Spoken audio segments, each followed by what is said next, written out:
And who was the person in the courtroom talking about, I love you, daddy? Who is that? Come forward. This is a courtroom. Yes, ma'am, I'm sorry. If you want to talk to somebody, you need to talk to them at the jail. This is Okay. not visitation. Do you understand? Thank you. I'm sorry. All right, so you're excused from this courtroom in this courthouse. Thank you. Excuse me, could I have everyone's attention? So we're going to do sentencing on a murder case.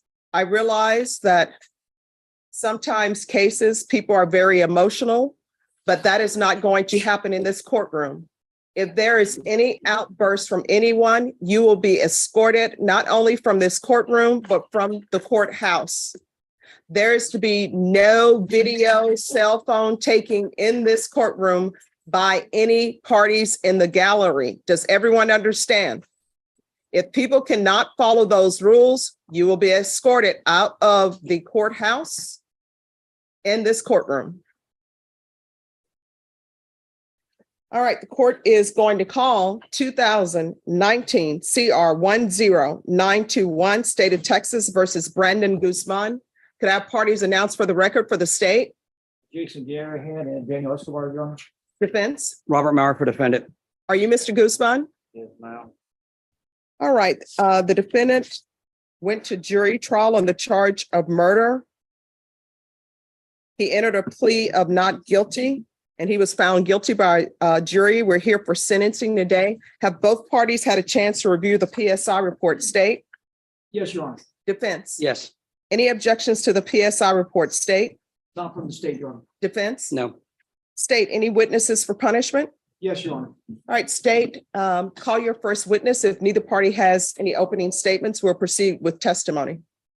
We'll waive our open statement. I waive opening, Judge. All right, state, call your first witness. My name is Crystal Gonzalez. Crystal, how are you related to Brandon Guzman? I'm his cousin. Okay, and you understand we're here today because he was found guilty on this murder charge, and it's time for the judge to assess punishment. Yes, sir. Okay, and so you and I talked earlier about Brandon, and can you tell me about or tell the judge about Brandon's childhood?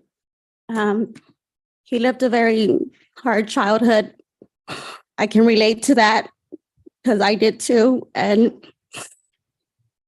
Brandon's such a good kid. It's just he was raised wrong. I raised him. He was raised by my grandmother. She got sick. She passed away.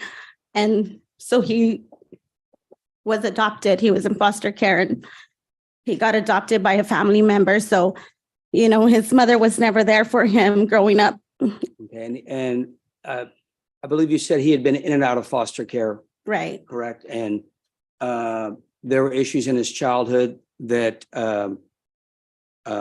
that you thought caused some emotional issues, correct? Yes. Can you tell the judge about that? Well,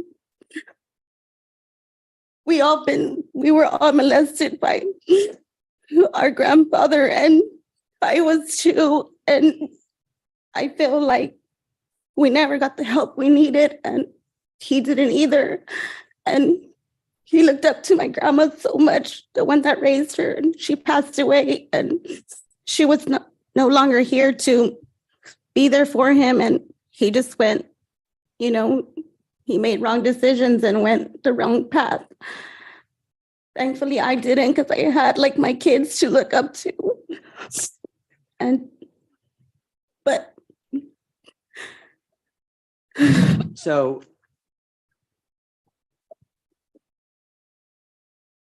what are you asking the judge to consider? I mean, obviously, he's been found guilty of this charge.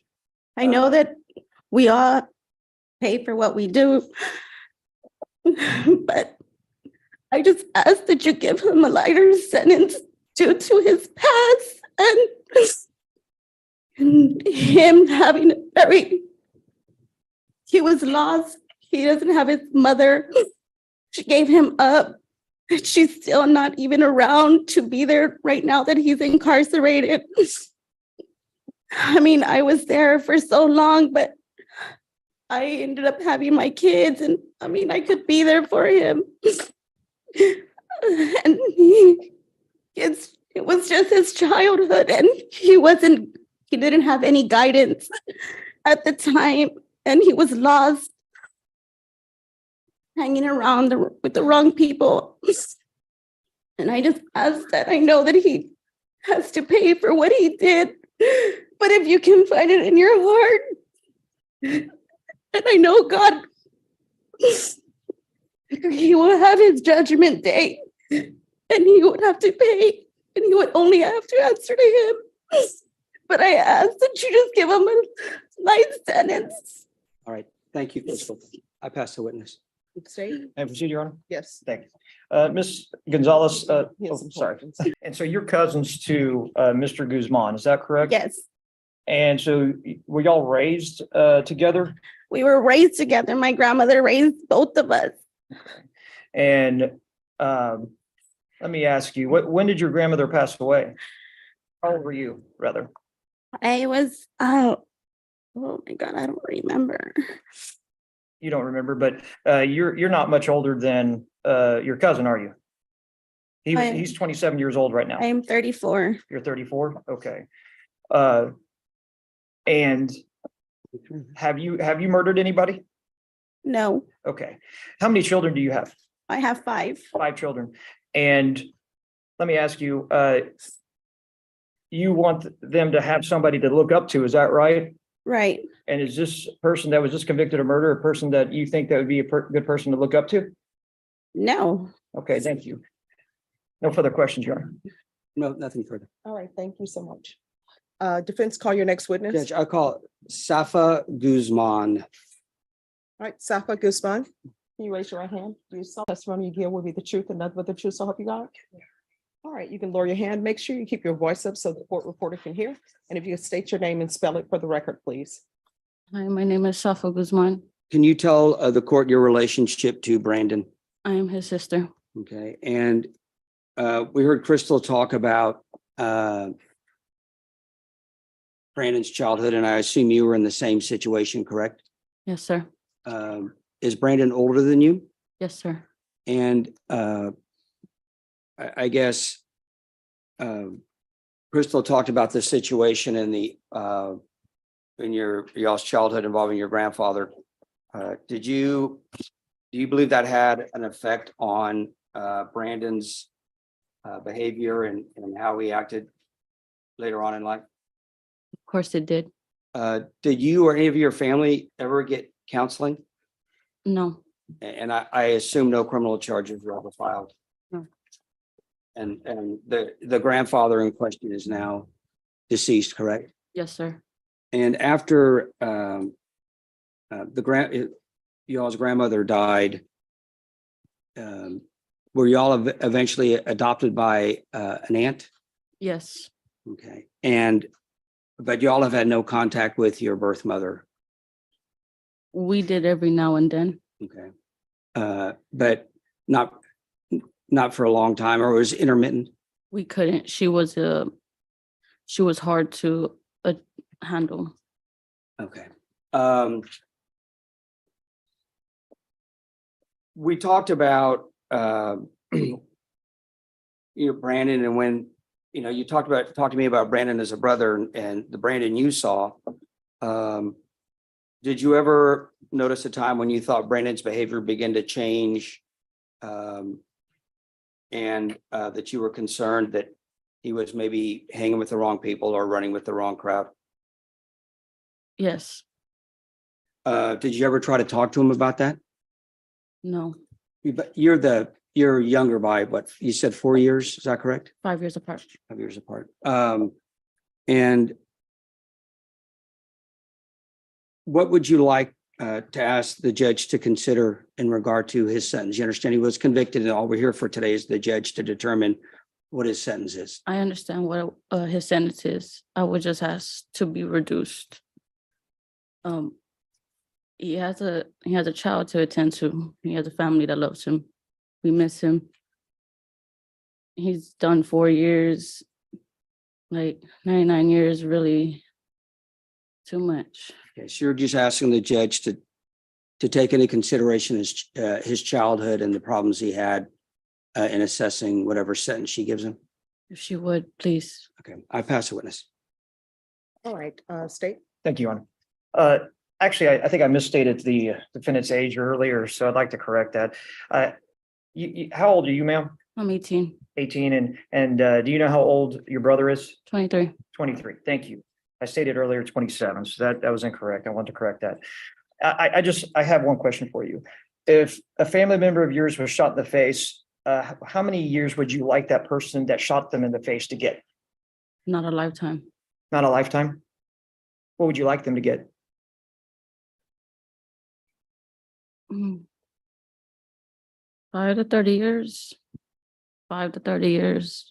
5 to what? 30 years. 5 to 30 years if somebody shot your family member in the face. Okay. No further questions, John. Nothing further.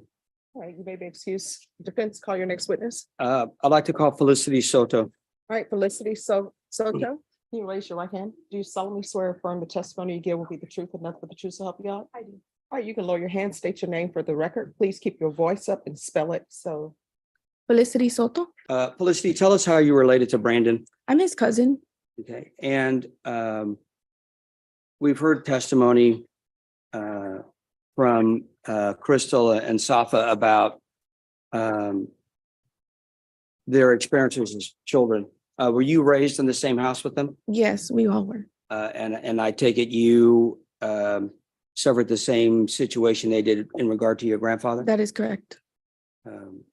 Did I take it, have you ever sought counseling or talked to anybody about what No. happened? We didn't get help. Okay. Did you get placed in foster care with Brandon and his sister, or were you in a different? No, I had my mother. Okay. Did you ever notice a change? I'm sorry, what's your age? I'm 24. So did you ever notice a change in Brandon's behavior? I guess throughout all his experiences in foster care and then finally getting adopted. Yes, we did. And what did you notice? He was just, whenever my grandma had passed, he changed a lot. He was with the wrong crowd, acted up. You could just tell he went his way. Okay. Do you, when he was in and out of foster care, did you ever see his birth mother come around? Rarely. Okay. And was there ever any counseling provided to Brandon about the situations either involving his grandfather or the situation with mom and things like that you're aware of? No. What are you asking the judge to consider in regard to Brandon's sentence? You understand he was convicted of this murder charge, and all we're here today to do is have the judge determine what his sentence is going to be. All we can ask is mercy on his sentencing. Okay. And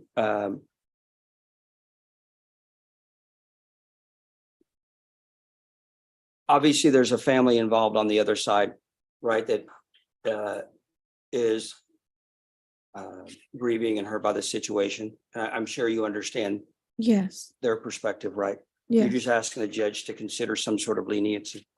Yes, we would. I pass it. Witness. let's stay. No questions, Your Honor. All right, you may be excused. Call your next witness. Let's rest. All right, state any rebuttal witnesses. No rebuttal. What is? All right, defense, if you could have the trial court certification signed and tendered to the court, That please. you have a right of appeal. Thank you, counsel. All right, state, do you have argument? Yes, we do, Your Honor. We'll reserve our argument. All right, defense argument. Judge, in regard to the extraneous cases that the state has introduced, I think there's still the same standard of proof that's required to believe it beyond a reasonable doubt. I think clearly the fact there's no witnesses provided in regard to those cases, I don't think the court can place weight on those. One case, where they found this Miranda Garcia's ID, she's charged with her own separate murder charge. So I think if we look at what we should be looking at is this case here, and obviously the jury made its determination based upon the evidence. I would ask the court to consider Mr. Guzman's a problematic childhood, and obviously there are people who have the same situations. And everyone handles things differently. This sounds, particularly with foster care and the abuse he suffered, I think would be, an explanation for how he went off track. I'd ask the court to assess a sentence of 35 years. I think it's appropriate based on the circumstances, and I think it adequately assesses punishment on this case.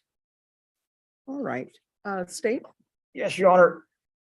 In this particular case, Your Honor, the extraneous offices that defense counsel brought up in their close, even if you discount the fact that all the shell casings from 45 caliber weapon all matched to over 3 months of different crimes of aggravated assaults and murders, you can throw all those out and don't even determine that in your determination on this particular case, because if you just look at the case that he was convicted of, murder, in this particular case, he went into another person's home, shot them in the face, started collecting items in a blanket, TVs and other items of value, and started stealing from that individual after he shot him in the face and left him in the bathroom to die. Then was rifling through a closet when the other individual, Mark Hernandez, that did come in and testify. And you're aware that the trials and tribulations that that individual had to go through, because he entered and then he was also shot once in the chin and the neck and then once in the back. The fact is, the trauma that he went through alone calls for a much more sentence that is appropriate, because the fact is he almost died on that in that apartment building, in that room, because of this defendant going over there with his 45 caliber gun. He shot him, left him on the ground to die, and ran off like a coward. The fact remains is that could have easily been another death. That would have been a capital murder because multi-death. Now on top of that, he's stealing from them. So that's additional information about what the character of this individual is. Runs away in the dark, and the jury came back with the appropriate guilty verdict. So the state's position is, due to the circumstance of this murder alone and the aggravated assault that he committed while he was committing this murder, is it appropriate for a life sentence, and only a life sentence, for this individual? Right. Mr. Guzman, is there anything you wish to say? 1 minute, Your Honor. All right, Mr. Guzman, if you wish to say more than that, you will be called to testify and the state will have a chance to cross-examine you. So do you wish to say anything or no? No. Okay. All right. I heard all the evidence during the jury trial. I remembered everything. I've also had a chance to read the PSI report. I want both parties to know that I listened to each of the witnesses and I always internalize everything that they're saying. Murder charge, the range of punishment is 5 to 99 years or life. That's what the legislature has told us the range of punishment is for that. So that means that every murder case is not a life sentence case. And so I look at both things. Mr. Guzman, as you know, I've been a defense attorney and a prosecutor. So, and I've handled many types of cases. So I look at everything. I heard all the witnesses and I heard all the punishment witnesses. I understand what your family said with regards to your upbringing and what happened to you and what happened to them. All right, so this is what the court will do. The court is going to sentence you to 70 years in the prison. Give you credit for any time served. There's an affirmative finding of deadly weapon. Is there anything else from either side with regards to sentencing? Not from the Not from state. defense, Judge. I'm going to show you what's entitled Trial Court Certification of Defendant's Rights to Appeal. Did you review that document with your attorney? Did you understand it and did you sign it? Yeah. All right, because this was not a plea bargain agreement, but a jury trial, you do have a right to an appeal.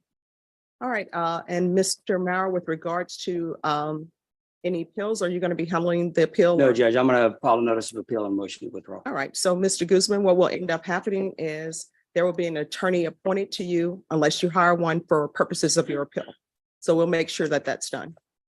Yes, Like that whole process started. Well, your attorney is going to file a notice of appeal. He's letting the court know on the record that he's going to file a notice of appeal.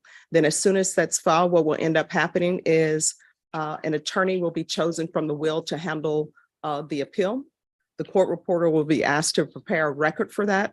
And so this court reporter who's heard this punishment, she will prepare her record, and the court reporter who heard the trial will prepare the record, and then both sides will get a chance to prepare a brief, and the state will get a chance to answer whatever brief is prepared by your appellate counsel. All right, is there anything else, Mr. Guzman? Oh, man.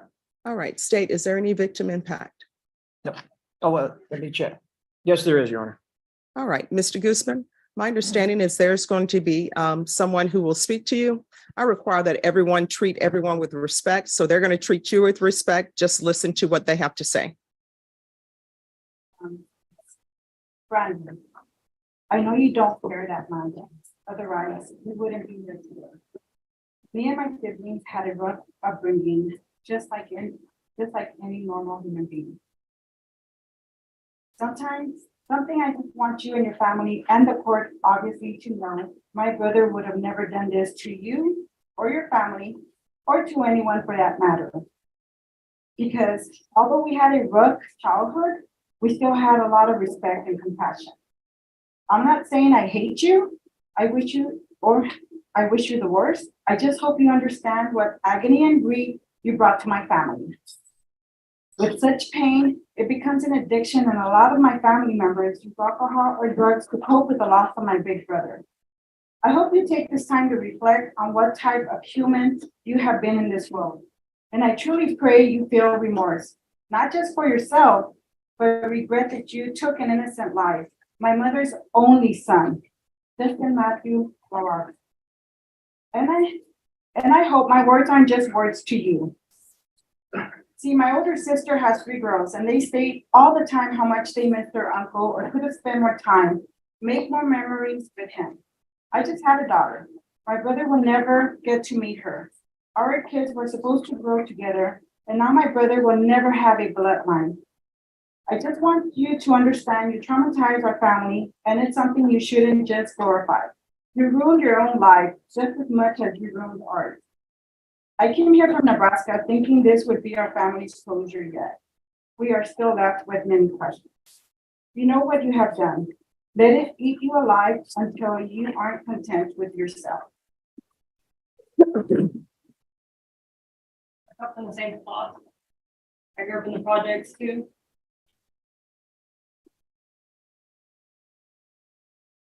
Same things happened to me, the same things that happened to you, siblings, your cousins. I made it out. Sad that you did it, but your family does have a chance. Hopefully they see you and decide to make better decisions. I have family members that are in there that did the same exact thing you did. I don't get to see. And I don't think that they should have got 5 to 30. They're a hazard to the civilians outside. They have a chance. The only thing that's messed up about all this is that they still get to talk to you, get to update you. So you still get to be an uncle. You still get to be somebody. Justin doesn't get that chance. We don't get to leave here and be like, hey, we got Justin. We still don't. To me, it's not really about how long you're going to be in there. It's more you find peace with yourself. I've had the same anger that you had. That happened to me in my childhood. I've just been blessed to have the knowledge to keep going and actually get a job that covers counseling, therapy, stuff like that. You have a chance to get that for free back there. I hope you really do decide to take that and try to make a difference to help other people who don't get a life sentence to come out here and be different. You still got a voice back there, and I hope you use it to help other people not go down the same path you did. Pretty much it. Thank you. Thank you.